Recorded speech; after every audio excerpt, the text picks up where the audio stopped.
was talking on the phone. The lightning came down the phone line, entered my neck.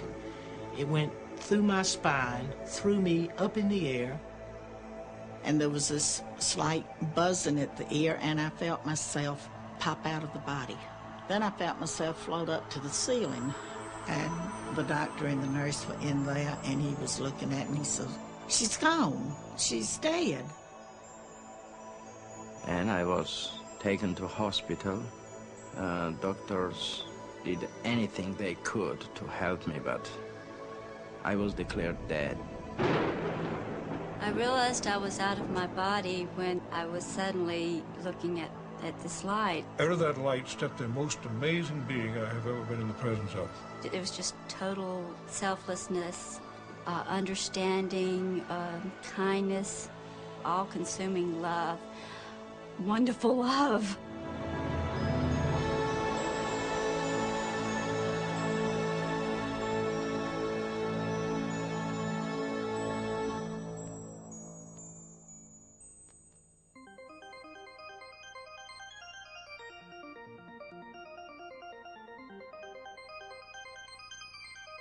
After a time in this light,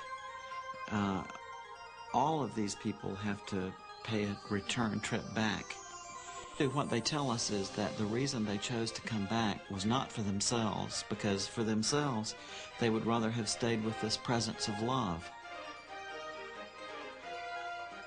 When they do return, incidentally, then the story becomes very interesting from the point of view of human psychology, because we find that these patients are profoundly changed, that they are imbued with a totally new value structure, that whatever in their lives before they had been chasing, whether it was money or power or fame or any of these other things that people seek, they say that after this experience, their value primarily is to love others, to seek loving relationships with their fellow human beings. And also they tell us that they have no more fear of death whatsoever.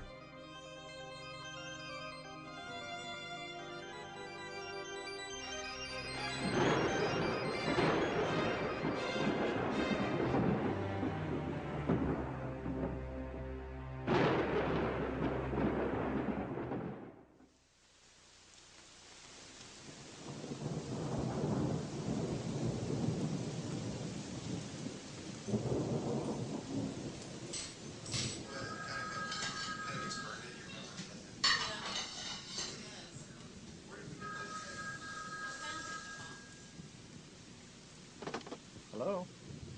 Oh, hey, Mom. How are you? Oh, no. What's the matter? What's happened to him? Oh, no.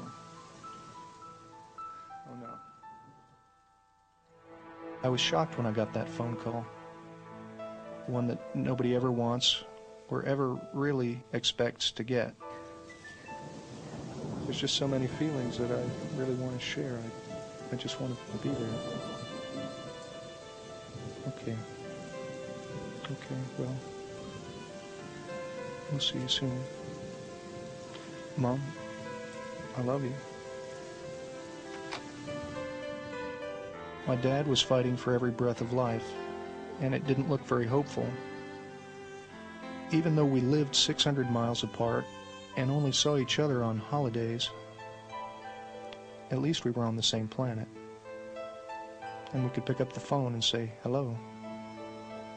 The likelihood of losing all that seemed almost impossible to grasp.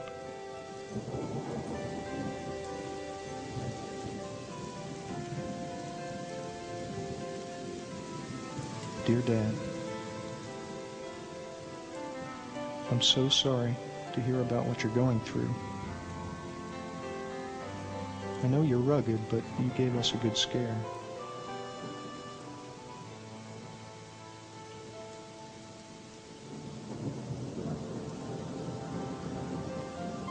Dear Dad, I'm writing you this letter because I don't know if I'll ever see you again, yet I have so much I want to say. Dad, do you remember several years ago when I was still grieving over the death of Suzanne? I found a great deal of comfort in some books I was reading about dying. It was at that time that I met a doctor of psychiatry, a researcher named Dr. Raymond Moody. I'm sending a copy of a book that he wrote, which was a great deal of help to me then. Dr. Moody has observed a pattern that occurs in people the world over, regardless of their culture or religion. As a matter of fact, the prior religious beliefs or background of the person doesn't seem to have much to do with whether or not they have an experience and even the content of the experience. Mm-hmm. We've even had people who say that prior to their experience they were atheists or agnostics who have very beautiful and full-blown near-death experiences. Really? And do they remain atheist and agnostic? Not at all. Once they come back, they tell us that they're totally transformed and they have no more doubt whatsoever that there is a God and that there is a life after death. It's about his research on the stories of people who have approached death, many of whom actually had the experience of dying and then were revived and lived to tell about it. What happened is I felt like I'd been hit by a train. But what had happened was I was talking on the phone, holding the telephone like this. The lightning came down the phone line, entered my neck. It went through my spine, threw me up in the air. As it threw me in the air, it knocked me out of my shoes and welded the nails in the heels of my shoes to the nails in the floor, which is how I was grounded and I didn't explode. Before I shot myself, I measured like we did in CPR to find where the heart was. And that's where I just took the barrel and put it up against my chest and pulled the trigger. I had not responded to treatment. I was getting worse, and the doctor had come to see Ann. At this point, he says, I've lost her. She's gone. And I thought, well, who's he talking about? But just before this, I had been in terrible pain. I was just hurting so bad, I wanted to get away from it. 15 minutes before I was to be picked up by a Jeep, I was discovered to have a temperature of 106.5, and instead of waiting for the Jeep, the captain in charge of the ward sent me over to X-ray, and the last thing I remember was the captain in charge of the X-ray asking if I thought I could stand up long enough for them to get a picture of my chest. And I remember hearing that X-ray making that peculiar whirring sound and then a click, and I'm told that I collapsed in a heap. This wasn't a typical bee sting because I quickly realized that there was a problem, and I tried to telephone someone for help. The rest of the ranger station was about 3 miles in, and I tried to telephone my boss to send some help, and I fell and went unconscious. Luckily, from what I understand, he drove through. My boss drove through a little while later and noticed that I normally just waved to him as he came by, and I was lying down on the floor, and he called the ambulance. I was a dissident in Soviet Union, and I had an invitation from United States.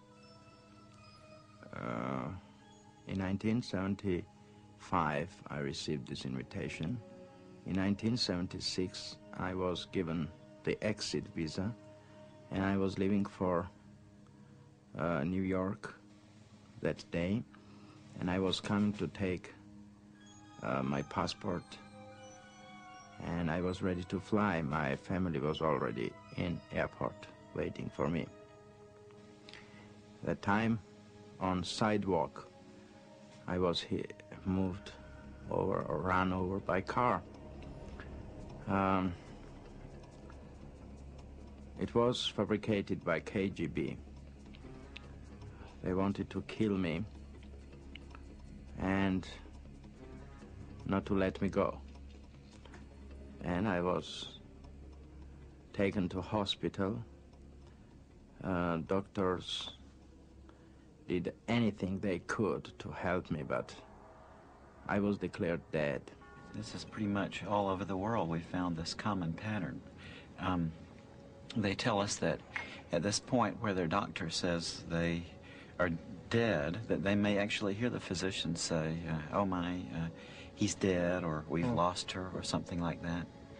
And they say that from their perspective, actually, they still feel very much alive. Indeed, their consciousness is heightened. Wow.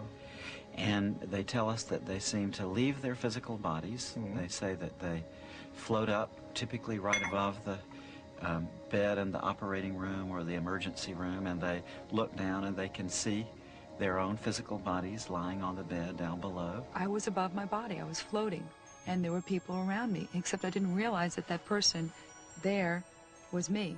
But then all of a sudden I heard this statement, "He's gone, he's gone." And it was the paramedic making that statement to the driver. At that point, I was standing behind the paramedic. I was watching him work on my body. And suddenly there was commotion beneath me, and then I started noticing all of the people underneath me, and the EMS workers were pushing the stretcher down the hall, and I really wasn't concerned with my body. I was more concerned with, there were a couple of plainclothes policemen over where the guns were, and one of them was wrong about something, and I was trying to tell him that he was wrong. And I could see the soldiers and the nurses and the doctors, but they could not see me. And I went from ward to ward, bed to bed, trying to find a soldier that I thought that looked like me lying in the bed. I was becoming more and more desperate because, as I say, I could see these human beings, but I could not communicate with them. Finally, I went into this little isolated ward room. And sure enough, lying in the bed with the sheet pulled up over the head was this body that I had to recognize as me because it had my fraternity ring on its finger. And there was this slight buzzing at the ear, and I felt myself pop out of the body. I don't know how I came out. I was just suddenly out of the body. And I sat down on the head of the bed a minute to look around. Then I felt myself float up to the ceiling, and I was looking down, and he said, "She's gone," and I couldn't believe it, and I thought, well, who's gone? And I was trying to look down to see, and I felt presences with me. Guardian angels is what they were, but I called them guides. I was suddenly looking at this light that seemed to be in the corner of the room, but the first thing I thought was, where did you come from? And she said, "I've always been here, but you weren't able to see me before." The reason I use she is because she emanated feelings of selflessness, love, all-consuming love, understanding, kindness, and those were attributes that I thought of as being feminine. After a while in this, they say that they begin to feel an indescribable feeling of bliss, that it's something that transcends words, that we can't put it into the language that we have in everyday life. One man, for instance, told me that although he was in great pain in his chest prior to leaving his body, as soon as he left his body, that he was overcome with a tremendous sense of joy and peace, a kind of ecstasy. There was absolute freedom of your soul and body, and this amazed me. And this was very interesting too. I was happy to be in such experience because I could see their thoughts. I could see everything what was happening. I could smell, I could hear, and I could see their thoughts. This was the main thing what was very, very making me happy and proud. I don't know if this word is good to use here or not, but I'm proud of that I can see their thoughts. But I can remember that it felt very exciting to be above and to be out and looking down and not threatening at all. Then I knew I was supposed to be keeping up with my body, so I followed my body through the hall and out the front door. And there's something about being outside when you're out of your body, but when I got outside, it was just wonderful. But it seemed like I was always just kind of looking through the ambulance because I was enjoying being outside. It's really kind of a nice experience with the lights and everything and the feeling of lightness. As I have come out, I'm in no pain, but I'm also just free of everything. I'm no one's wife, mother, or daughter. I'm just myself alone. I have the distinct memory of always trying to look at myself and thinking how much better looking I thought I was than that. Because this guy was ugly, he was in trouble, and he had these blue lines all down his face. And I was happy, truly happy, to be away from that body. They could have it. And I did not feel one bit of remorse or sadness, no matter what had happened. But it was not bothering me. I saw my body and I hated it, and I didn't want to come to my body back. It looked like this sort of feeble, sick person. And it didn't dawn on me until it seemed like many minutes later, I'm sure it was a flash, that that person was me. And that they were trying to revive me because I was dying. And in fact, my heart had stopped. There's a skeptical part of me, too. Mm-hmm.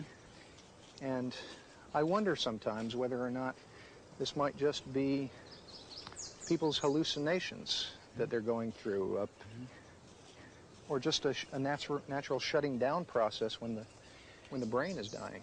Mm-hmm. I used to wonder about that myself, Peter. What has turned me around on that issue is that so often these patients are able to give us very correct descriptions of what was going on during the resuscitation from a point of view they couldn't have had from the perspective of that physical body lying on the table. For instance, my friend Kim, who works at a medical university out west, was telling me that she was involved in resuscitating a young patient named Maria. And Maria had been believed dead, but was successfully revived, and when she came back to consciousness, my friend Kim happened to be standing there by her bedside.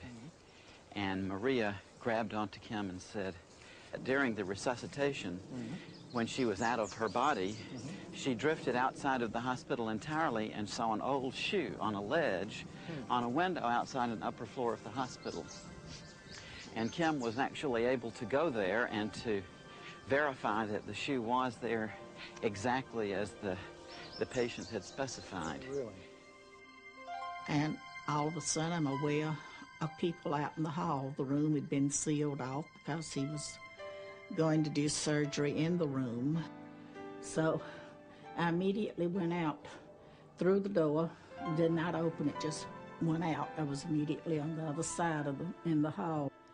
But I go up to my daughter and I try to make her hear me. Kathy, go home and change her clothes. I couldn't make her hear me, so I went to her dad. And I said, Judd, take Kathy home, change her clothes. She shouldn't be out like this.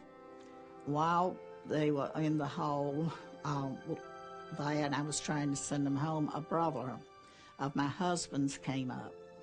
And he was talking to him, and he had gotten worried to come. And one of his neighbors was also in the hospital, and he came up and started talking to my brother-in-law, wanting to know what he was doing at the hospital and what he was going to do that weekend.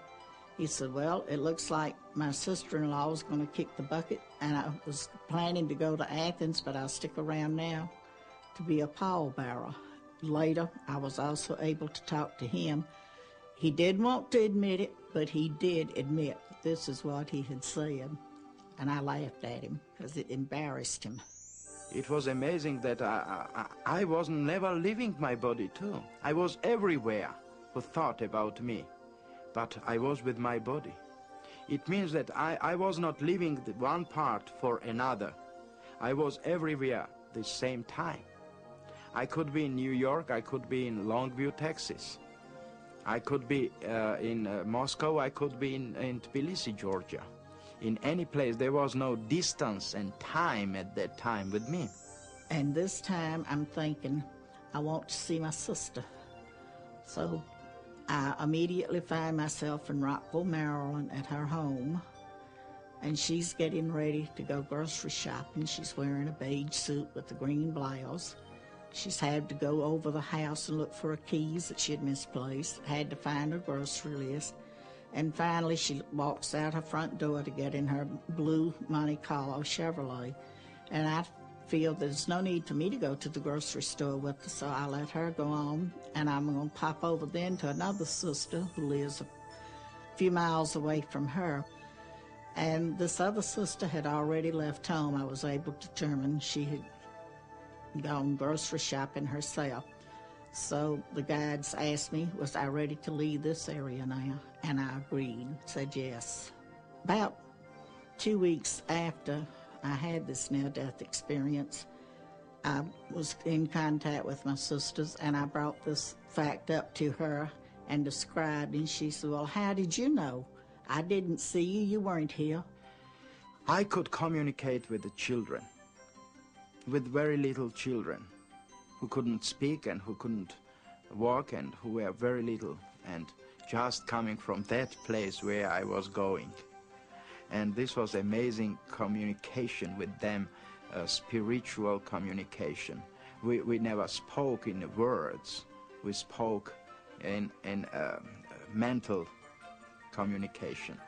And she had broken hip, and nobody understood why she was crying so loud.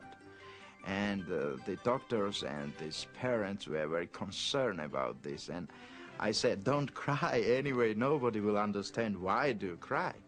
And she stopped crying, and she smiled, you know, and it was incredible experience for that people who were around, and they looked at her and said, what's happened? Why she's not crying at this time? I want to tell them that, you know, she has these diseases. This happened with her, but I couldn't communicate with them. After third day, when I was back to my body, and after 3 days when I could speak, I said them that, you know, your daughter is crying because of this. She has a broken hip, and, you know, and this is the diagnosis which you are seeking on, you know, and they found that it was truth, you know. They were shocked and they were surprised. I've also wondered whether or not people may not just be going to places that they've known before in their memory. Well, they certainly do that. They do go to places where they have been, but they also fairly frequently end up in places where they didn't know existed on the way. And in one case, that of Dr. George Ritchie, he was actually able to find a place that he had seen in his out-of-body experience. I had left that room, went as far as Vicksburg, Mississippi. Saw a man getting ready to go into a white all-night cafe there on the corner of a street there in Vicksburg, and asked him if he could tell me if I was going in the right direction to get to Richmond. And this man acted the same way that a ward boy had in the corridor that I passed as I was going out of the hospital, like he could neither see me nor hear me. Actually, I walked right through the ward boy going out. But I was so determined to get back to Richmond that never even stopped me. And when this guy couldn't see me, then I realized that there was a vast change. Something was wrong, that these people could neither see nor hear me. The way that I know that it was Vicksburg, Mississippi, because 10 months after this experience, I came back through Vicksburg and recognized the white all-night cafe on the corner.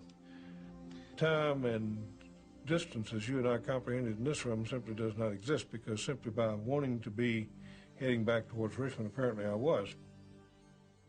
And before I tell you about the most adventurous kind of out-of-body traveling, I want you to promise me that you'll come to visit me and say goodbye before you actually leave this world.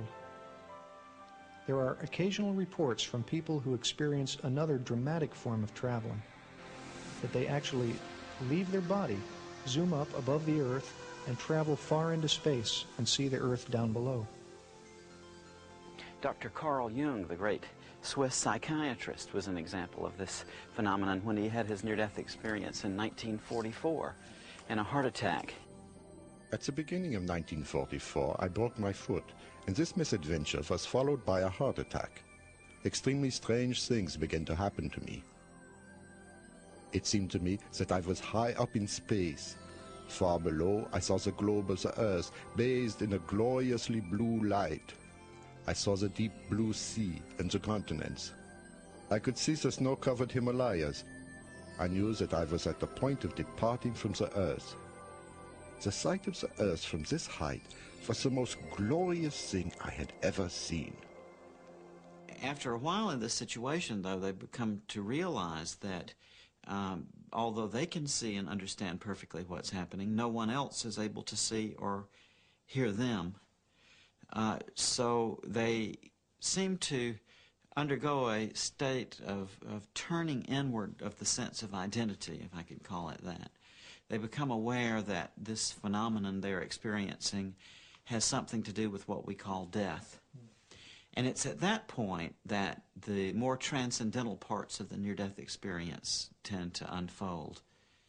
I have this pain, and I am in darkness. I cannot see anything. Then I cannot move hand, then I cannot move my body. And then I understood that I have nothing, but I am. And it scared me. Fear, unknown. Why are all people afraid of darkness? Because they don't know what is in darkness.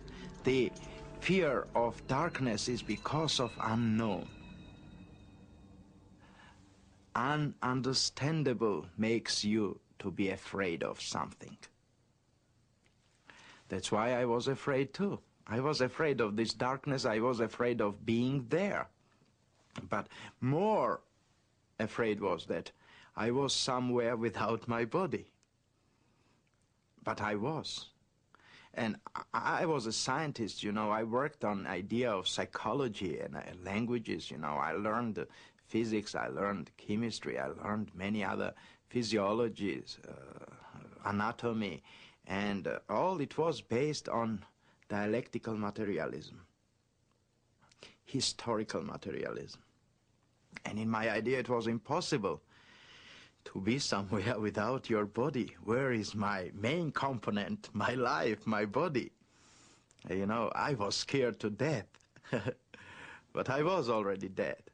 And that was the amazing feeling, to understand that you are, but you are not. If you think, you are. If I think, I thought, I am. But if I am, and if I think, why cannot I think positively what's happening around me? And I began to think about light. I saw light outside of darkness, and it shocked me. But first feeling which I had was to come to that light. The first thought which came to me was to go into this light. And I had that movement. They describe to us how they seem to be drawn into an enclosure of some sort. They often call it a tunnel. And they go through this tunnel quite rapidly, and they come out on the other side into an incredibly brilliant and warm and loving light. Don't know exactly how I entered the tunnel or just at what point, but it was when the guides had asked me, and I said yes, and I feel myself going in an upward motion. The tunnel is not too big, just seemed for one person to go one at a time. It doesn't touch you. I didn't reach out and touch the walls, but it's black, and I feel myself going up and looking at light, bright light at the end of the tunnel. And the next, as I'm going along, I see the gray area, but I did not stop to go in and see just what was going on. I went on to come out into this beautiful pasture valley land, flowers, bright, beautiful light, brilliant color. Nothing here is like it at all. The next thing I remember is I heard a set of chimes. And as I looked at an angle, probably 35 or 40 degrees, I could see a tunnel. The tunnel was like a spiral, like it was moving whether I was moving or not. Then I began to whisk down it, and I could hear these chimes. But I was in utter peace and utter tranquility. And it was such a stark, dramatic difference between the way that body was and what was happening to that body and this place I was, this utter peace. As I moved closer to the light, I was kept being surrounded and filled with this love of like, I can't describe it except when you haven't seen your parents in a long time. If you've been away from your family, and when you first see your mom and your dad, that feeling when you're a small kid, that feeling that you get. I knew I was safe. I knew everything was peaceful, and I knew it was right. As I came into the tunnel, came through the tunnel, I came into a place much like walking out of a dark room into a bright room, as if my eyes were trying to adjust to this brilliant light. The contrast between the brilliant light of the lightning bolt and the brilliant light that was in the tunnel was another thing that was quite dramatic. Because this light was so brilliant and so bright, it passed through me, it permeated me. It and I became one. For years now, we've been using the expression of seeing the light at the end of the tunnel. And I wonder whether it was started, perhaps, by people who had near-death experiences many years ago. In fact, I've been shown some paintings of just this scene that were done several hundred years ago. In the 15th century, the Dutch painter Hieronymus Bosch even painted this theme in his painting Ascent of the Blessed. In the foreground and the bottom of the painting, we see people who are dying, and as they are dying, they're surrounded by spiritual beings who attempt to turn their attention upwards. Above them, there's a tunnel which goes off into the distance, and at the end of the tunnel is a very bright light. As these people go through the tunnel, they kneel reverently into the light. So we know then that these experiences have existed among human beings from time immemorial. In this light, they often tell us that they see relatives or friends of theirs who have already died, who seem to be there to meet them and to greet them and to help them through this transition. Particularly very great thing happened with me. It was that I saw my parents, my real parents, and I understood that they were killed. And they were killed by KGB in Moscow, and I was happy of this. It sounds very ridiculous, but you know, I was happy because I was thought that I was abandoned by them. And I'd lost a girlfriend in the polio epidemic in the 30s. I think it was 38, but I'm not positive of that date. And she assured me that everything was fine and she was happy. And I also saw my grandparents coming to meet me. I had never known my grandfathers. They had both passed away before I was born. But I did know my grandmothers and my mother also. And as I'm there, this baby appears to me. And he says, "Hi, I'm your brother." And I said, "I don't have a brother." And we don't talk as I'm talking to you. There was no way of misunderstanding. It was more like it was mental telepathy. And he shows himself to me as a small infant, dressed in a cap and a little long dress with the knitted sack over it, booties and socks, and tells me to look me over now and remember how I look this way. And you can tell our Father when you get back, and he'll tell you it happened. And when I was able to talk to him, my dad said, "Well, I don't know how you knew that, because nobody but your mother and the doctor and I knew about these things." So it gives me hope to know that whatever happens, we'll be seeing each other again one day, as we're greeted by those loved ones, family and friends who have already died. All these greeters seem to be encouraging us to come into the presence of that light, and are letting us know that everything is going to be okay. The being of light that these patients often describe encountering is plainly a personal being. They say that they are in the presence of a being of complete love who accepts them and loves them totally, and who has a wonderful personality, is very knowledgeable about them, very wise, very helpful, also has a wonderful sense of humor. This is the most wonderful part of it. This is a warm, loving light. It's the most masculine, but it also has overtones of mother love, sisterly love. This just pulsates around. He has totally accepted me and forgiven me for everything I've ever done, but can I forgive myself for some of these selfish things I have done? She took on all the pain and all the suffering with total understanding of what had brought me to that point.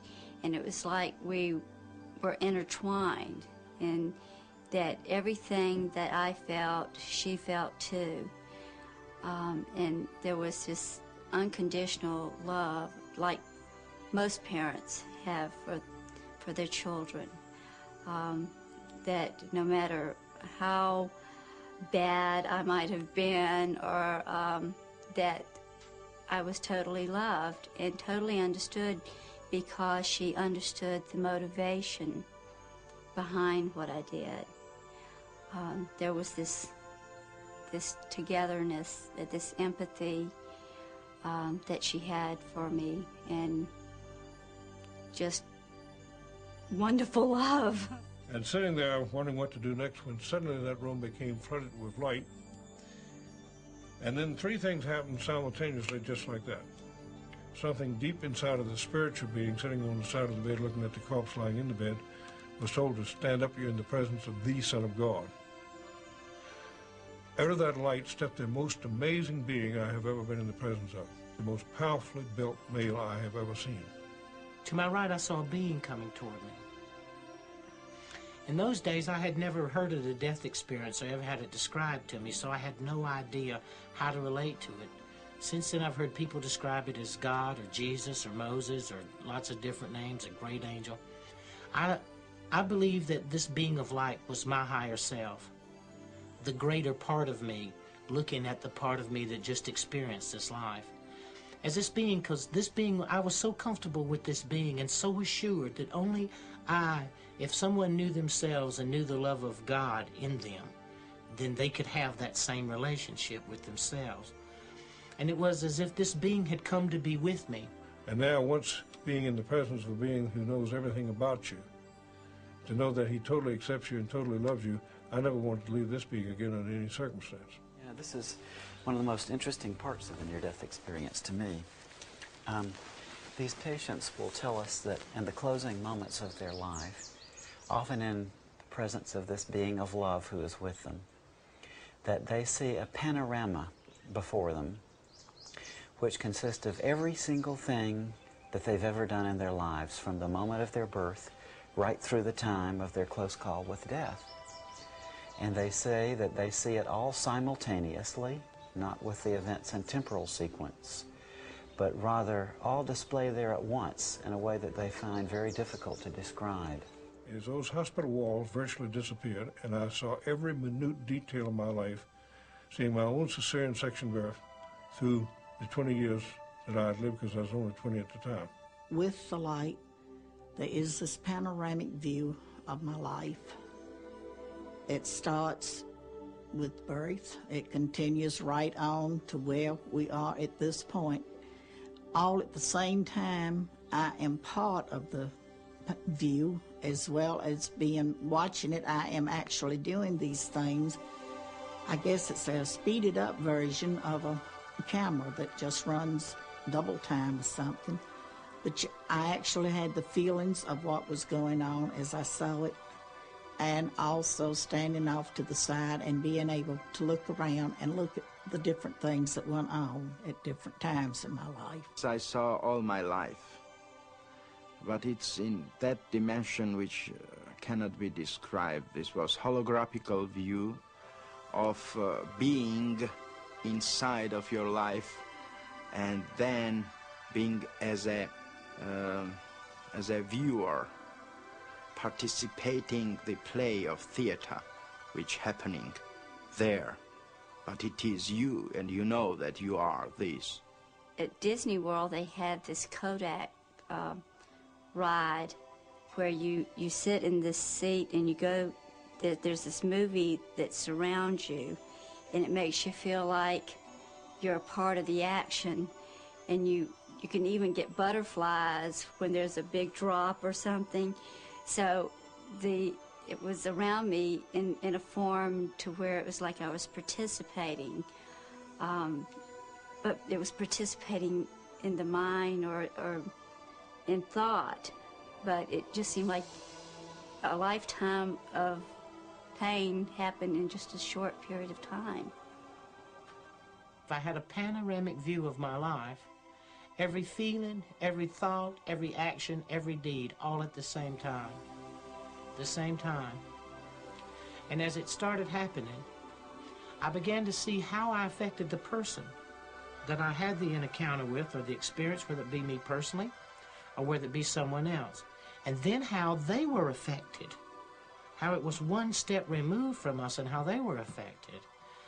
And believe me, there is nothing hidden in your life. If you imagine this panorama of your life as like a still pond, and each action in your life is like a pebble which you flip into that pond. At the point where that pebble impacts on the surface, you see ripples going out. Right. But he said that as these ripples in this panorama impinge on others, then you can see the secondary effects going off from those people in the form of ripples. I see. So I think it illustrates how tied in we all are to one another in this life, how profoundly our actions and our feelings affect others. And of course, in this life review, we're made aware of that in a very profound way. Yeah. And people say, too, that it's not the events in your life that you would necessarily expect which get reviewed. It's not the big accomplishments, but rather the simple acts of kindness, often things that you would even have forgotten. You will see the things that you did out of your heart, helping an old woman, picking a kid up, helping someone, an action that you take, uncalculated, unthought, just out of goodness of your heart. These things herald through the universe, not your great accomplishments, not what you achieve or what you think has value. The little things have value. And what I had always thought was important and nice things I had done, they didn't even count for anything. It's the little unknown things that you do for one another. And love there is always helping to give others a love and helping hand along the way, and at the same time you're benefited because you're receiving also. And the question was, what have you done with your life to show me? Well, I'm looking around this panoramic view, and I'm hoping that you'll notice some good things, and of course I'm trying to pick the best thing and hoping you won't see some rather embarrassing things that happened to me as a teenager. And I thought, well, I was an Eagle Scout. Immediately came back, that glorified you. Again, the answer the second time, what have you done with your life? But this time the emphasis was on to show me. But I understood what he was saying. He was asking me, had I learned to love my fellow human beings the way that he totally accepted and loved me? And when you look at it from a place to review and to be critical of yourself, not to be judged, to be condemned. There is no condemnation in it. There is none. There is nothing but, hey, look at yourself. Look who you really are. And look what you've done. And then give it a value in the eyes of God. The death experience gives you a value of what that love is, that you are so deeply loved and that you yourself so deeply love. You begin to sense a part of yourself greater and far more magnificent than you ever give yourself credit for. Frequently, too, people tell us that this being is also interested in the knowledge that they've acquired in this life. If there is a scene in which one is seeking knowledge by taking a course or attempting to understand something, that this being comments in an almost offhanded sort of way, that even after we die, the process of learning goes on, and that what we learn here we can take with us to the next realm. People say that love primarily, and then in a secondary, almost grace note sort of way, that it seems to be the knowledge and the understanding we acquire. How interesting. After a time in this light, all of these people have to pay a return trip back. And it's very interesting that when they do, after having been in the presence of this being of love and light for a while, they literally don't want to come back. They resist the attempts very often made to send them back. I never wanted to come back. I wouldn't have traded, and I would not trade today. For the few moments that I got to spend on the other side, I wouldn't trade 20 of these lives. And when I had to come back, I came back dragging, kicking, and scratching because I didn't want to. And I'm told then, are you ready to go back? No, I want to go home to the City of Light. No, don't you want to go back? And I could hear my daughter and look back and see her and my husband. They were saying, Vi, don't go. Come back to us. Mama, I need you. Mom, come back. And they asked me again, are you ready to go? I said, no, but it seems that my daughter needs me, so I must go back. I really had no reason to go back except that I can remember my mother. And I know that I'd put her through a lot. I was a very accident-prone kid. And she used to say, if you ever die before I do, I'll never forgive you. My mother was so adamant about me not dying before she did. I think that's what first came into my mind. We are alive because of love. And this was what brought me back, which, to be honest, I didn't want to come back, but this love brought me back. Love of that people who wanted me back. Other times they say that they're given a choice, that they're told that they can either go on with the experience that they're having then, or else they can return to the life they've been leading. She said, you can stay here, or you can or go back. If you stay, you're going to have to go through everything that brought you to this point. And at the same time, I was seeing the things that had brought me to that point, the things in my life that were painful. There were other things, but somehow the things that had been painful were the things that made the biggest impact. And I knew that I didn't want to go through that again. So there is no way to escape that if you try to kill yourself and you succeed, somehow you're going to have to go back and live the life from the beginning and go through everything that was painful in your life, and then have to go from the point where you killed yourself also. So you're not escaping. And people will say to me, they say, well, Daniel, what about hell? I'll say, well, they didn't bring it up, and I darn sure didn't. Because maybe they might have checked and said, hey, Daniel, you're on this wrong list, you're supposed to be somewhere else. They also want to know about hell. Is it a fiery, burning place? Well, what I found to be hell was separation from God. This is a total hell. Darkness, where I was first. This is the same as somebody told you, the separation from light, from love, from God, from infinity. Of course, this is hell. That's why suicide was condemned by all religions.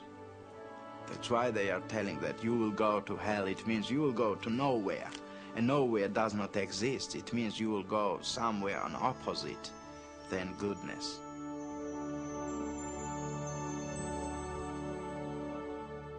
Very often they're told, it's not your time to die yet. You've got things left to accomplish, so you must go back. This weekend I was in morgue, and on Monday I was taken from morgue, washed, and they began autopsy. It was 11 o'clock in the morning. When they opened my abdomen, they took hematoma, and they began this T-kind autopsy, and some great power took me with neck, I think, that part I can explain, and pushed me down. And I saw this movement down, and then I felt my headache, and I opened eyes. And this was coming back to my body. The next thing that I knew, I was floating over my body in the emergency room, and they were working on me. Then they stopped working on me. They put a sheet over me. They filled out a piece of paper, and they rolled me in a room. And I was lying in that room, and I was hovering above myself, watching myself. Then I heard what appeared to be an elevator door open, and these two guys came in, and they were getting ready to take me someplace. I later found out that that was probably the morgue. Then at that exact moment, I was inside a body again. It was on fire. It was in pain. I could not move. So I started blowing the sheet. And they jerked the sheet off, pushed me back into the emergency room, worked on me and stabilized me. And in the course of the next 7 days, I was completely paralyzed.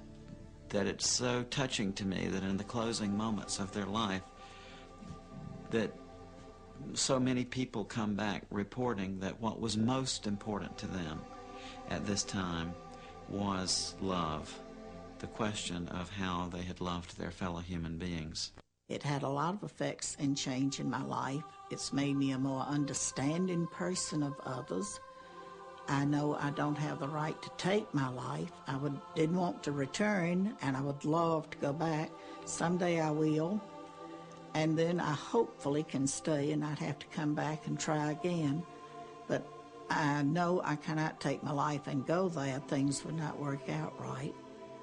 But I think I'm a better person by watching for the needs of others and not being always selfish. Well, I'm still selfish. I'm still a human.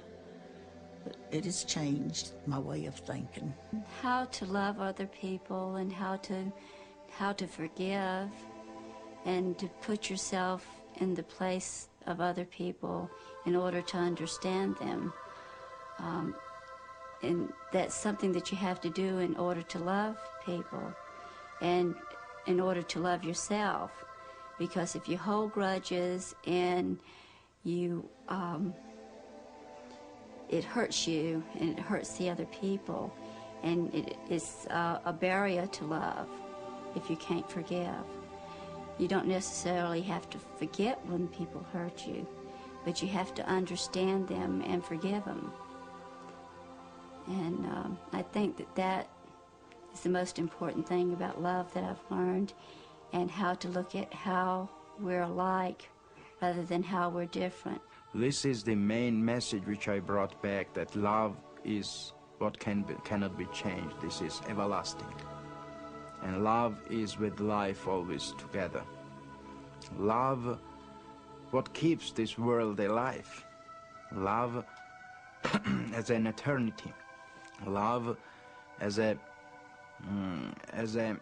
basic of humankind. And we are alive because of love.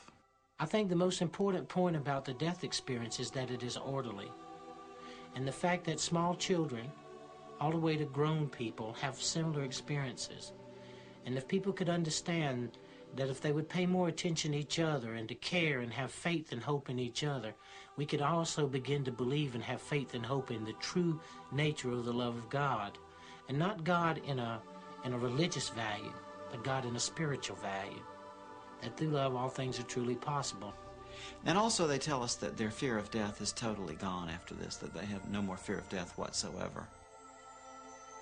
I saw life as a infinite life, infinite light, as a everlasting being.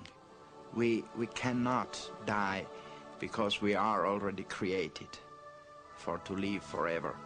The dimension of spirit is everlasting life.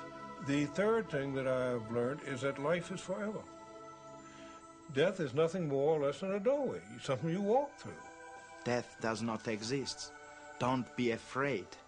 Death is only the part as a station, railroad station, where you come always to go to another life. I find it very comforting and encouraging to hear from so many people who have explored life beyond physical death that life goes on. So I know it's true, if either of us went tomorrow, we'd be joined again in what must seem like an instant, back in a flash, as you always say. But whatever happens, I want you to know that I feel very blessed to have had you as my father, and I love you very much. With much love, Peter. Know that it'll be a safe journey, that you'll be taking that journey not alone, but surrounded by love, a greater love than you understand.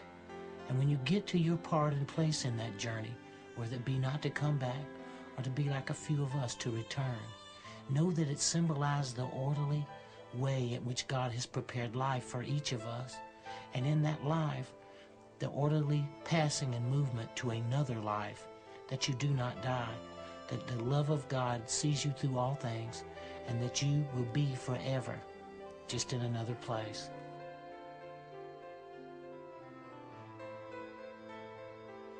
It was about 3 weeks later when we got the phone call. I was told that he died with a smile on his face, and the last words he said were, "The light."